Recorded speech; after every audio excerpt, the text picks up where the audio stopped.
dinguerie, regardez Luis Enrique. Il a pété un peu. Oh là là là là là là, c'est pas Donnarumma, c'est Luis Enrique. Franchement, je m'attendais à tout, sauf à ça. Luis Enrique qui va étrangler João Pedro. Et João Pedro qui tombe à terre. Eh les gars, je sais pas combien de matchs il va prendre de suspension, mais franchement, c'est inacceptable. On était tous d'accord pour dire que Luis Enrique a été le meilleur entraîneur, absolument rien à dire. Mais ce geste-là, il a perdu son sang-froid, il a donné le mauvais exemple. Peu importe ce qui s'est passé chez Chelsea, ils étaient beaucoup en train de, voilà, de célébrer un peu devant les joueurs de Chelsea, du Paris Saint-Germain. Mais c'est inacceptable pour toi en tant qu'entraîneur. Encore si c'était un joueur, si c'était Donnarumma, on aurait compris, c'est des frissons entre joueurs. Mais tu dois donner l'exemple, Luis Enrique, peu importe. Tu as perdu ton sang-froid.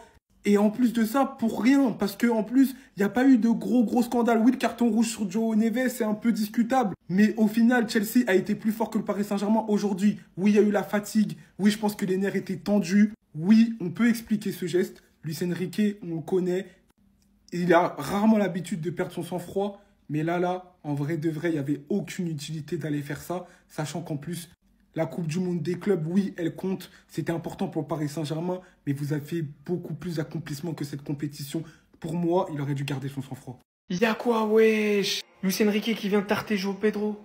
Il l'attrape par la gorge. João Pedro qui finit par terre.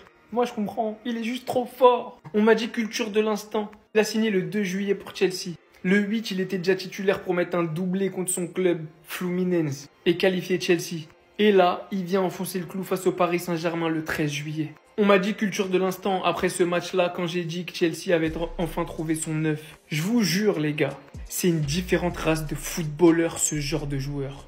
Peut-être que je suis biaisé, parce que j'aime trop les joueurs avec un profil de faux neuf. Mais João Pedro, ce qu'il a entre les pattes, le talent qu'il a, l'intelligence de jeu qu'il a, l'intelligence du déplacement qu'il a. Il s'est déjà fondu dans le collectif, il est là, il célèbre avec Cole Palmer.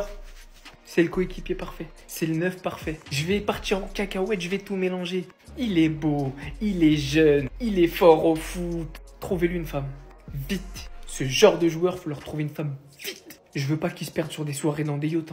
Trouvez-lui une femme. Ça me vénère, hein.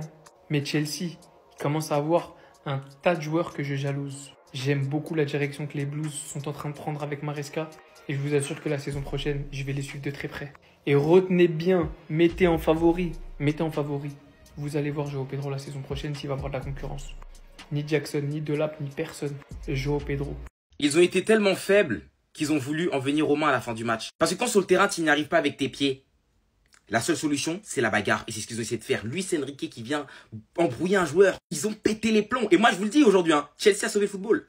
Ça fait une semaine qu'on respirait plus, les gars. On entendait des trucs de fou. C'est la meilleure équipe de l'histoire. Ils sont meilleurs que le Barça Prime. Ils sont meilleurs que je sais pas qui. Eh bien, si cette équipe, c'est la meilleure équipe de l'histoire, hein, en vue de comment on les a fracassés aujourd'hui. Parce que si on avait juste gagné, j'aurais dit, ouais, on les a battus, ouais. On les a fracassés aujourd'hui. Si cette équipe, c'est la meilleure équipe de l'histoire, hein, eh bien, on change de place. C'est nous la meilleure équipe de l'histoire. On est les champions du monde. Parce que moi, les gars, je vous ai répété plusieurs fois, hein, n'ayez pas peur. On nous a vendu le match comme un film d'horreur, un film de boule. On nous a vendu ça comme Scream 1 ou Scream 2 et on a eu droit à Scary Movie. Regardez-moi ces clowns. Merci Enzo Maresca. On va donner une leçon tactique à Luis Enrique. Le monde nous regarde et le monde nous remercie déjà pour cette victoire. On a sauvé l'honneur de la première ligue. On a envoyé un grand message.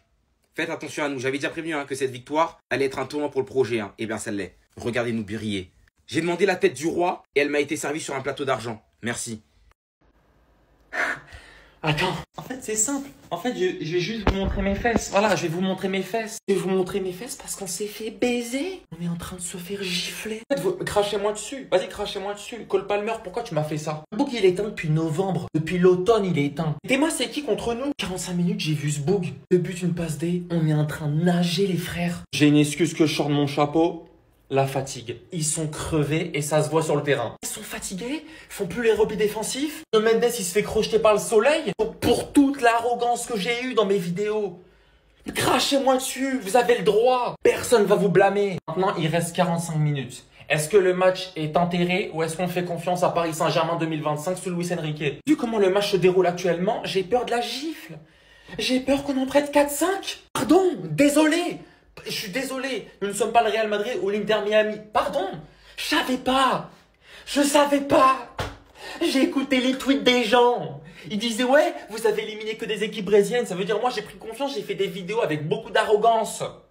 Voilà, maintenant, je fais des vidéos où je vous montre mes fesses. On est triste, mais soulagé en même temps, les gars. C'est ça qui est fou ici. On est triste parce qu'en fait, Chelsea, c'est la famille. Je ne cesse de le répéter à chaque fois. Le bleu ciel, le bleu foncé, c'est la famille. Et moi, j'ai pas cru en la famille. J'ai pas cru en mes cousins. Dans ma tête, mes cousins allaient perdre aujourd'hui. Mais ils ont mis 3-0 dans les fesses du Paris Saint-Germain. Voilà pourquoi je suis triste. Parce que j'ai pas fait confiance à la famille. Mais soulagé parce que... On peut souffler, hein. Ici, on aime le Paris Saint-Germain. Franchement, c'est un beau club, etc. Mais j'avais oublié une raison de pourquoi j'aimais les vanner, en fait. Les supporters arrogants. Les supporters arrogants qui nous font croire que le football a commencé en 2025. Les supporters arrogants qui nous expliquent que le Paris Saint-Germain 2025 est une meilleure équipe que le Barça 2009, que le Barça 2011, que le Real Madrid 2017, que le Bayern 2020, que City 2023, que tout le monde, en fait. C'est la meilleure équipe du siècle. Fallait bien que quelqu'un remette les pendules à l'heure, tu vois. Et mes cousins l'ont fait. Merci. Parce que oui, le Paris Saint-Germain 2025 est une énorme équipe. Oui, le Paris Saint-Germain 2025 nous a épatés. Mais de là à écouter tout ce qu'on entend sur les réseaux, non. On n'est pas d'accord. Non. Donc merci Chelsea. Il avait dit pourtant, et ça s'est vu sur le terrain, faut vous rendre compte qu'en jouant, il a su trouver la faille du Paris Saint-Germain. Hormis le cadre footballistique sur lequel on va revenir juste après, vous se rendez compte de ce qui se passe dans la tête de ce mec. Cole Palmer a littéralement réussi à trouver durant le match la faille chez Donnarumma. Pour venir à réussir à marquer 2 fois le même but, du côté où Donnarumma maintient le plus sa position en plus de ça, une première fois de cette position et une deuxième fois de la même, alors que c'est encore une fois le moment où il est le plus avancé. Par-dessus ce fait qu'il a trouvé cette faille, la prise de responsabilité de ce joueur qui dicte absolument toutes les animations offensives de son équipe, sans parler du fait qu'il descend, réclame le ballon pour le faire monter. En parlant d'ailleurs de responsabilité, il n'est pas sa première fois. Buteur en Super Coupe d'Europe, buteur finale Euro 2024, double passeur décisif en finale Conférence League, double buteur et passeur décisif en finale de Coupe du Monde des clubs aujourd'hui. Passeur de plus pour son coéquipier qui ne pouvait tout simplement pas rêver mieux que ça. Lui qui est directement impliqué sur les 2 dernières victoires de Chelsea, obtient la finale par-dessus. Ça serait injuste de parler de Chelsea sans ce joueur à qui on n'attribue pas assez de respect. Un joueur dont personne ne parle comme il le faut. Caicedo. Je sais pas si c'est la régène de Kanté. Avec sa teinture blonde, tu le vois sur le terrain, il est de partout. À chaque fois qu'il y a un ballon gratté, il est là. Sur tous les duels, il jette. Que ça soit aérien, au sol. C'est physiquement un truc de fou. Aujourd'hui, le milieu du Paris Saint-Germain, ça n'a pas existé. Il a dégoûté les Parisiens. Robert Sanchez, qui au moment où les supporters parisiens tentent le tout pour le tout, te sort ce genre d'arrêt. Juste devant Dembélé, je sais pas si vous vous rendez compte de la distance. Quand Will Lewis l'avait pourtant dit, on n'est pas le Real Madrid, ni l'Inter de Miami, on est différent. Certes, il n'y a pas enlevé ce que Chelsea a réalisé aujourd'hui. Mais on ne peut pas non plus en vouloir aux Parisiens qui sont littéralement au bout de leur saison asphyxiés. Manquant aujourd'hui de ce que Chelsea avait, l'envie.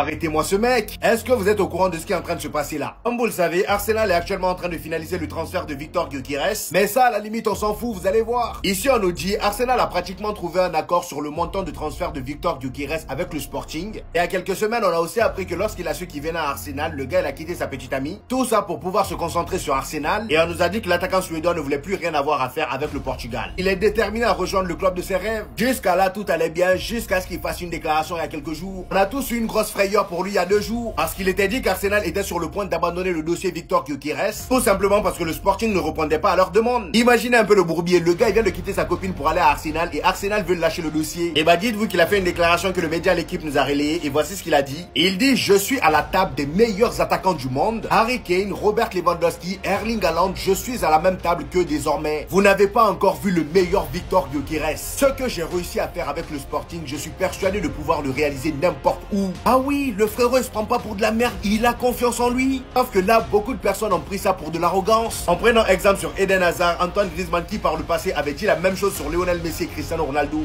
Ils avaient dit qu'ils étaient à leur table et finalement leur carrière vraiment allait chute. Et concernant Gyökeres, moi j'attends voir ce qu'il va donner à Arsenal. Parce qu'on a vu la même chose avec Højlund ici. Le gars il brillait dans son championnat, il est venu à Manchester United. Allez ciao, on l'a plus vu. Ce soir, je tiens à féliciter le Paris Saint-Germain.